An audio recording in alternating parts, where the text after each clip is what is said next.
성경 읽어주는 남자입니다.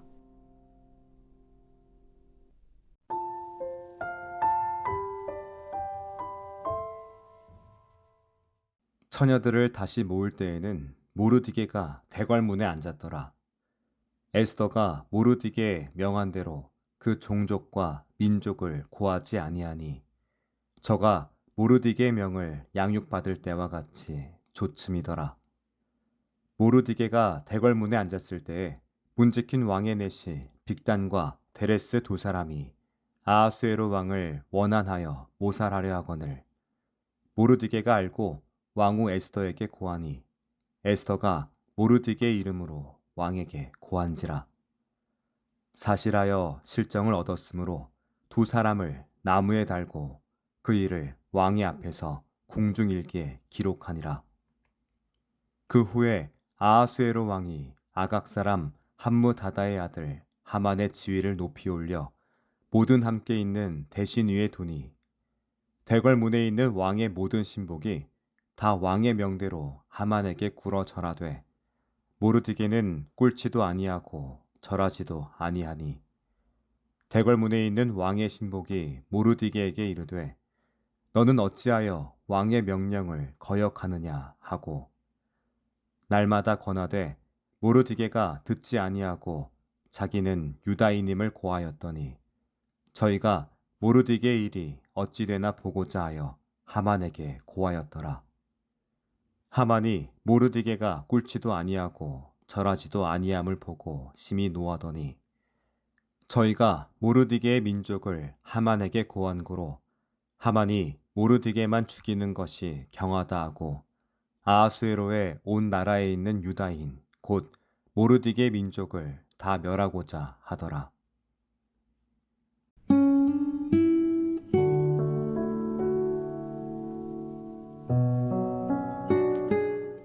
모르디게는 조용히 그 자리를 지키고 있었습니다.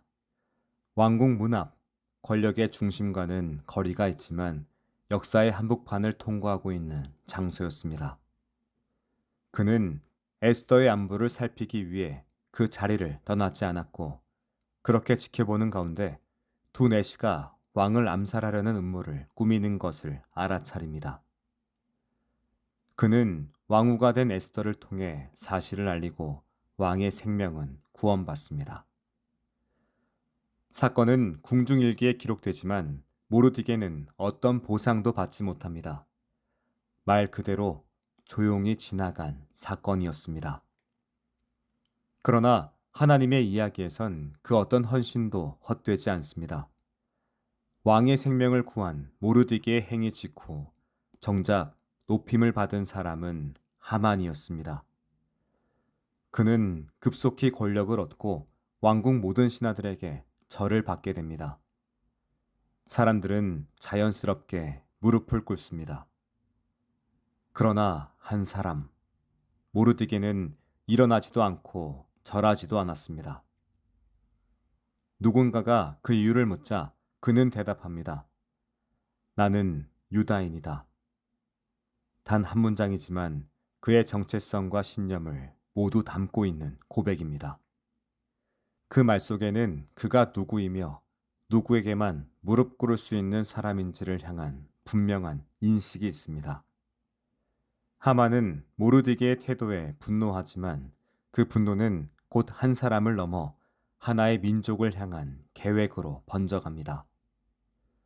모르디게의 불복종은 단지 개인에 대한 도전이 아니라 제국의 질서와 권위에 대한 위협으로 간주됩니다. 그렇게 한 사람의 고백은 공동체 전체의 위기로 확장됩니다. 이 장면은 우리에게 중요한 질문을 던집니다.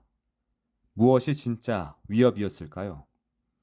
절하지 않고 행동 그 자체가 아니라 자신의 정체성을 숨기지 않고 드러낸 사람이 존재한다는 사실이었을지도 모릅니다.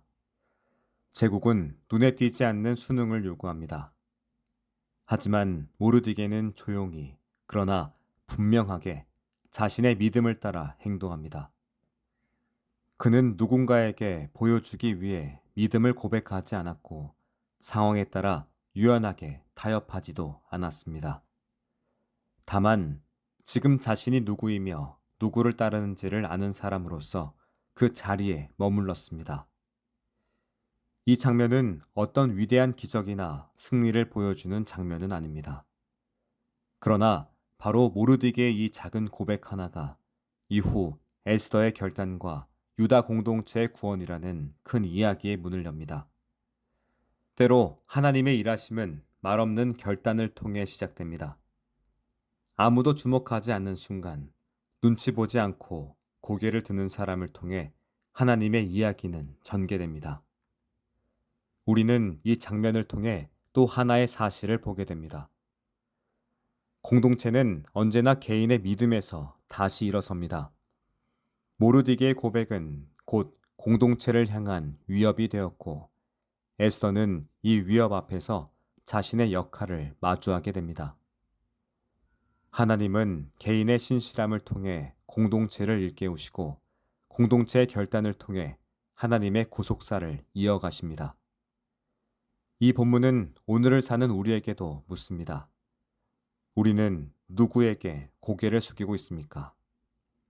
무릎 꿇지 않아야 할 자리에서 타협하지 않고 믿음을 지켜내는 용기를 갖고 있습니까? 때로 그 침묵은 오해를 낳고 외로움을 가져오며 불이익을 초래할 수 있습니다. 그러나 믿음은 본래 그렇게 살아내야 하는 겁니다. 아무도 보지 않아도 즉각적인 보상이 없어도 하나님은 기억하시며 반드시 그 사람을 통해 하나님의 일을 이루십니다. 모르디게는 아무것도 외치지 않았지만 그의 태도는 많은 것을 말했습니다. 그리고 그 태도가 민족의 운명을 바꾸는 전환점이 됩니다. 고개를 숙이지 않는 것, 때로 그것이 하나님 나라의 문을 여는 열쇠가 됩니다. 기도드리겠습니다. 주님, 침묵 속에서도 고개를 들게 하시고 따라설 수 있는 용기를 주소서. 아멘.